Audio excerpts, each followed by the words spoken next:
Hi, this is Sam, and to start any Microsoft meetings, under the email you will see this link which says Join Microsoft Team Meetings. If we click on this link, it will give you two options. The option would be either to open Microsoft Teams application or instead join the web-based application. So if you do have a Windows application for Microsoft Teams, which is there in all and Dalhousie computers, but if it's not on your laptop, then you can go for join on the web instead. But if you do have the application like I do, I will open Microsoft Teams application. Either ways, you will end up with the Teams.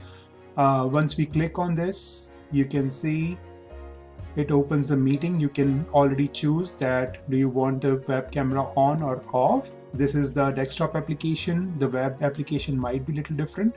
And then once you say join now, then you are into that meeting. You can always choose to turn your camera on or camera off. And right here, this button would show you a list of all the participants. So these are all the participants in the meeting.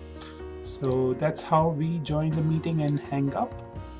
Once again, if you are going to join on the web, then you click on the web browser and it will open the meeting inside the web browser. And everything still remains the same. Your meeting is here. Do you want notifications on? Do you want camera on? That's all. Hope it helps, Sheila. Take care.